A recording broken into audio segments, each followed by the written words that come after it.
बहुत बहुत स्वागत करते हैं आप सभी का। नमस्कार, मैं हूं आपके साथ रितिका पांडे। हमारा स्पेशल बुलेटिन देख रहे हैं खबर दोपहर। जामडोली से खबर आ रही है, जहां रेडी पंचायत समिति की ग्राम पंचायत जामडोली में चल रहे मनरेगा कार्यों का वन विभाग की टीम ने औचक निरीक्षण किया है।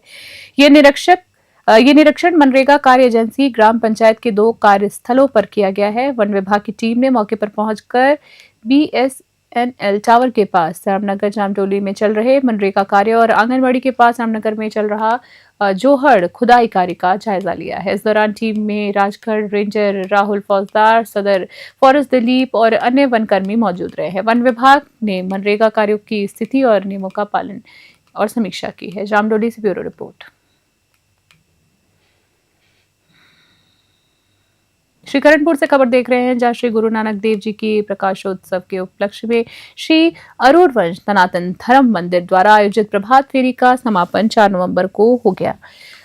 ये प्रभात फेरी 22 अक्टूबर से शुरू होकर लगातार चलाई गई। प्रभात फेरी को श्रीकरणपुर के पूरे बाजार में घुमाया गया है, जहां सभी दुकानदारों ने माथा टेककर आशीर्वाद लिया है। प्रभात फेरी में श्री करणपुर अरुण वंश सनातन धर्म के काफी महिलाएं और पुरुष शामिल रहे हैं। मंदिर समिति ने बताया कि 5 नवंबर बुधवार को श्री अखंड पाठ भोग, दीवान और कीर्तन, गुरु का लंगर और नगर कीर्तन का आयोजन किया जाएगा। मंदिर समिति के पदाधिकारी अक्षय, जी हां आपको बता दें, अध्यक्ष विनय तनेजा, उपाध्यक्ष अनुज सुखीजा, सचिव सत्येंद्र सलूजा, सचिव पंकज डग और राजेश मुंजाल, कोषाध्यक्ष दिनेश बवेजा, धर्मशाला प्रभारी ओम प्रकाश गुब्बर और लंगर प्रभारी अशोक आहूजा ने श्रद्धालुओं से ज्यादा संख्या में कार्यक्रम में पहुंचने का आह्वान किया। श्रीकरणपुर से अमित धवन की रिपोर्ट।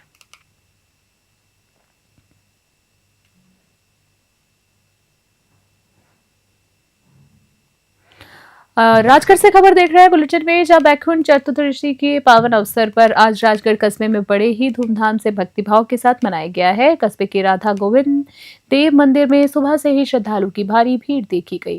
प्रातःकाल मंगला आरती के दौरान सैकड़ों भक्तों ने जयकारों से पूरा मंदिर परिसर गुंजा दिया। इसके बाद भगवान राधे गोविंद का भव्य श्रृंगार किया गया। महाआरती संपन्न हुई। सैकड़ों दीपकों से लौ से मंदिर का कोना कोना दीपोत्सव के रंग में उठ गया। वहीं मानो धरती पर ही बैकुंठ का दिव्य दर्शन हो गया है। मंदिर दिलीप मुखर्जी, जी हाँ आपको बता दें, मंदिर में महंत दिलीप मुखर्जी ने बताया है कि बैकुंठ चतुर्दशी का दिन अत्यंत शुभ होता है। धार्मिक मान्यता है कि इस दिन भगवान विष्णु के बैकुंठ द्वार भक्तों के लिए खुले रहते हैं। जो सच्ची भक्ति भाव से पूजा करता है उससे मोक्ष की प्राप्ति होती है। इस अवसर पर श्रद्धालुओं ने दीपदान, भजन, संकीर्तन, दान पुण्य कर भगवान विष्णु और शिव जी की आराधना की। बता दें आपको, मंदिर परिसर में हर एकता का अद्भुत संगम देखने को मिला। राजगढ़ से अखिलेश वशिष्ठ की रिपोर्ट।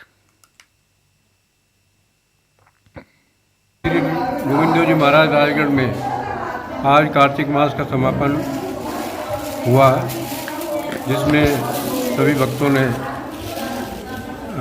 मंगला आरती के दर्शन किए। उसके बाद दीपदान का कार्यक्रम आयोजन किया गया। उसके उपरांत प्रसाद का वितरण किया गया।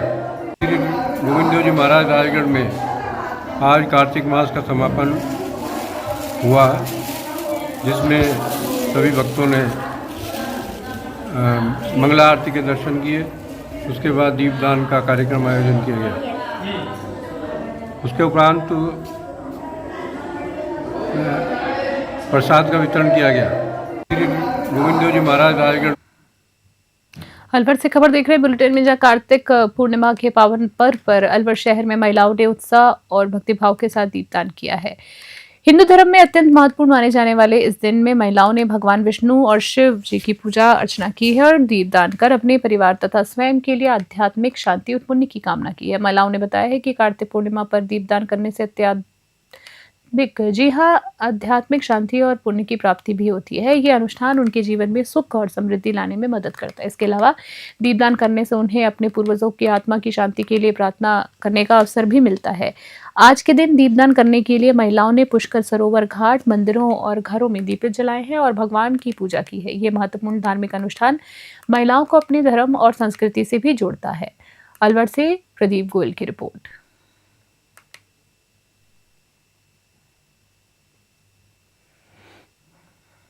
दीपदान बैकुंठ चतुर्दशी की वजह से किया जाता है। इस दिन स्वर्ग के रास्ते खुले मिलते हैं, भगवान निद्रा में उठते हैं और इससे सुख शांति मिलती है और सब तरह से अच्छा रहता है दीपदान करना बैकुंठ कार्तिक के महीने में। ये कब मनाया जाता है? ये कार्तिक शुक्ल पक्ष की चतुर्थी को बैकुंठ चतुर्थी के रूप में मनाते हैं। ये दीपदान किया जाता है। ये दीपदान किनके द्वारा किया जाता है?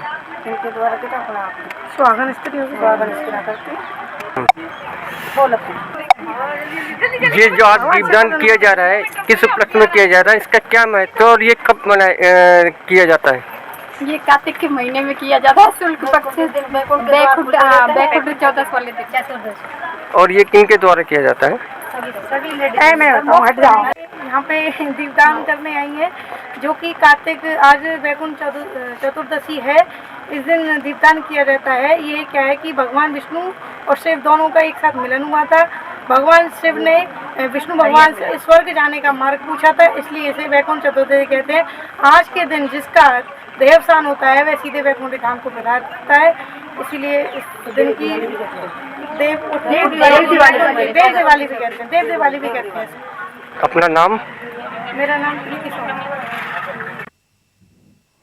राजगढ़ से खबर देख रहे हैं जी। आपको बता दें, राजगढ़ थाना क्षेत्र के बरलाबास मोहल्ले में सोमवार रात मासूमी मामूली कहासुनी के हिंसक रूप ले लिया है, जिसमें एक परिवार के 4 लोग गंभीर रूप से घायल हो गए। बता दें आपको, जहां बारलाबास निवासी विनोद जागा अपने परिवार के साथ घर के बाहर अलाव ताप रहे थे। इसी दौरान पड़ोसी महिला गीता ने अलाव पर पानी फेंक दिया। इसका विरोध करने पर दोनों पक्षों में कहासुनी हो गई, जो कुछ ही देर में लाठी डंडे और सरियों और खूनी संघर्ष में बदल गई। बता दें आपको, घायल के बेटे गणेश कुमार जागा ने आरोप लगाया है कि हमलावरों ने विनय, राहुल, मनीष सहित कई और लोग भी 1 दर्जन लोग इसमें शामिल थे, जिन्होंने मिलकर जानलेवा हमला कर दिया। वही बता दें, पीड़ित परिवार ने यह भी आरोप लगाया है कि घटना के बाद मौके पर पहुंचे राजगढ़ थाना पुलिस के एसआई रामचरण मीना ने उनसे 5,000 की मांग की और उचित कार्रवाई नहीं की। हालांकि थानाधिकारी ने पुलिस पर लगाए गए इन आरोपों को निराधार बताया और कहा है कि मामले में नियमानुसार कार्रवाई की जा रही है। राजगढ़ से अखिलेश वशिष्ठ की रिपोर्ट। क्या नाम है इनका और क्या मामला है? सर, इनका नाम कजोड़ी देवी है। ये राजगढ़ बालवास मोहल्ले में रहती है। इनके सर 2 बच्चे ताप रहे थे बाहर गेट के, तो सामने वाली पार्टी प्यारलाल के लड़के हैं और उसका नाम है विनय, राहुल, मनीष और राजेंद्र उर्फ राजू और महेश। उनकी मिसेज सारी गीता, ये सब के सब मिलकर पानी फेंका। पहले तो जब पानी के लिए उन्होंने को मना किया कि पानी क्यों फेंक रहे हो ताप्तों के ऊपर, तो उन्होंने क्या किया, इनके सबको मारा घसी निकाल के। ये खाना पका रही थी लेडीज, उनको घसी निकाल के मारा सबको। और एक तो इनको मारा था कजोड़ी देवी को, एक बच्ची है सोनम, इन दोनों को बहुत जोर से मारा था। और एक विनोद है, एक सीमा है। अगली खबर देख रहे हैं साचोड़ से। साचोड़ क्षेत्र के किसानों के लिए अब अपनी फसल बचाने हेतु गुजरात की मंडियों में भटकने की आवश्यकता नहीं होगी। सिद्धेश्वर नहर के पास ही एग्रो एक्सपोर्ट सेंटर खुल गया है, जो किसानों के लिए एक बड़ी राहत साबित हो रहा है। जूनागढ़ के कारोबारी अनुराग ने बताया है कि अब वे किसानों से सीधा माल खरीदते हैं, जिससे बिचौलियों की झंझट खत्म हो गई है। वे किसानों को बेहतर भाव और तुरंत भुगतान देते हैं, जिससे समय और पैसा दोनों की बचत होती है। एग्रो एक्सपोर्ट के संचालक वासुदेव ने बताया है कि उनका उद्देश्य किसानों को न्याय संगत मूल्य, परफेक्ट वजन और पारदर्शी लेन देन प्रदान करना है। यहाँ भुगतान कैश या चेक दोनों तरीकों से किया जाता है और बिल की पूरी रसीद भी दी जाती है। ये पहल साचोर के क्षेत्र के किसानों के लिए एक बड़ी राहत है, क्योंकि अब उन्हें बेहतर दाम, पारदर्शिता के साथ खरीदी और स्थानीय सुविधा सब एक ही जगह पर मिल रही है, जिससे कृषि विकास को बढ़ावा मिलेगा। साचोर से समाई सोनी की विशेष रिपोर्ट। मिर्ता सिटी से खबर देख रहे हैं। अखिल भारतीय दादीश महासभा के नागौर जिला अध्यक्ष जवारीलाल दादीश ने समाज में बढ़ रही कुरीतियों के खिलाफ एक सशक्त संदेश जारी करते हुए एकजुटता का आह्वान किया है। उन्होंने चिंता व्यक्त करते हुए कहा है कि ब्राह्मण समाज में आज के समय में खर्चीली शादियां, दिखावे की होड़ और सोने चांदी के अंधाधुंध लेन देन जैसी प्रवृत्तियां समाज की जड़ों को कमजोर कर रही हैं। इन प्रवृत्तियों के कारण गरीब और मध्यम वर्गीय परिवार कर्ज के बोझ में दबते जा रहे हैं। वही आपको बता दें, जवारीलाल दादीश ने जोधपुर संभाग के अध्यक्ष पवन आसोपा द्वारा इन कुरीतियों के खिलाफ चलाए जा रहे अभियान को पूर्ण समर्थन देने की घोषणा की। उन्होंने समाज के सभी वर्गों से पवन आसोपा के इस नेक प्रयास में सहयोग करने की अपील की, ताकि समाज में स्वस्थ समानता आधारित वातावरण बन सके। मिर्ता सिटी से सुशील दिवाकर की खास रिपोर्ट। हाँ, मजा आ जाए। मैं सिद्धजी जी भगवान की जय हो। मैं जवाहरलाल दादिच अखिल भारतीय दादिच महासभा के जिला अध्यक्ष होने के नाते आपसे विनम्र प्रार्थना करता हूं कि मेरे छोटे भाई जोधपुर संभाग के अध्यक्ष पवन जी आसवा द्वारा किए जा रहे प्रयासों का अपना पूरा सहयोग दे, ताकि पूरे ब्राह्मण समाज में बढ़ रही कुर्सियां जैसे खर्चीली शादियां, दिखावे की होड़ और सबसे महत्वपूर्ण सोने चांदी के अंधाधुंध लेन देन, जिस वजह से गरीब मध्यम वर्ग की कमर टूट रही है तथा लोग कर्ज में डूब रहे हैं, इसे बंद करें। जब जब मानवता को जरूरत पड़ी, महर्षि दधीचि मानवता की भलाई के लिए अपना देह का त्याग किया, आगे चल करके महादान कहलाया। हमें इसी दिन दिखावे और सोने चांदी के लेन देन का त्याग करना चाहिए। अब रोड की बात करें, खबर आ रही है जहां से राजकीय उप जिला चिकित्सालय अब रोड में इन दिनों अव्यवस्थाओं का आलम देखने को मिल रहा है। अस्पताल में मरीजों की बढ़ती संख्या के कारण व्यवस्थाएं पूरी तरीके से चरमरा गई। हालात यह है कि जगह की कमी के चलते एक ही बेड पर दो मरीजों को भर्ती करना पड़ रहा है, जिससे मरीजों को और उनके परिजनों को भारी परेशानी का सामना करना पड़ रहा है। इसके साथ ही अस्पताल परिसर में साफ सफाई की स्थिति बेहद खराब है और जगह जगह गंदगी का जो है मार लगा हुआ है। स्थिति पर जिला चिकित्सा अधिकारी डॉक्टर दिनेश खराड़ी ने कहा है कि संबंध में उच्च अधिकारियों को लिखा जा चुका है। जब तक नए भवन का निर्माण नहीं होता है तब तक वैकल्पिक व्यवस्था की जा रही है। उन्होंने ये भी बताया है कि अस्पताल में सफाई व्यवस्था को दुरुस्त करने के निर्देश दिए गए। अब रोड से राहुल की रिपोर्ट।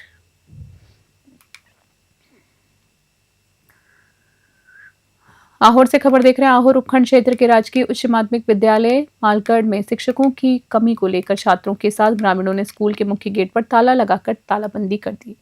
ग्रामीणों ने बताया कि उन्होंने करीब एक सप्ताह पूर्व ही शिक्षा विभाग को शिक्षकों की कमी पूरी करने के संबंध में एक ज्ञापन सौंपा था और मांग पूरी न होने पर तालाबंदी की चेतावनी दी थी। मांग पर अमल नहीं होने के कारण अब अपनी मांग को लेकर छात्रों के साथ ग्रामीण धरने पर बैठ गए हैं। ये तालाबंदी स्कूल में पर्याप्त शिक्षकों की नियुक्ति होने तक जारी रखने की चेतावनी दी गई है। और से संजीव कुटिल की खास रिपोर्ट।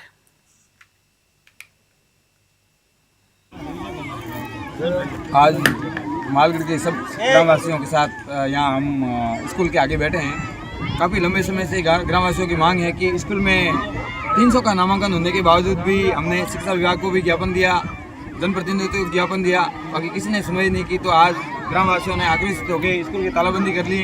बच्चे भी बाहर बैठे हैं, ग्रामवासी समस्त बैठे हैं। इन सबों की ये मांग है कि जब तक अधिकारी आकर आज लिखित में और नहीं देंगे तब तक ये ताला नहीं खुलेगा। और बहुत ज़्यादा आक्रोश है। अभी तक हमारे यहाँ कोई आई है नहीं, किसी ने पूछा है, तब तक नहीं पूछेंगे, हम धूप में ऐसे ही बैठ रहेंगे। खास बुलेटिन में इतना ही। बने रहने उस श्रेणी में। नमस्कार।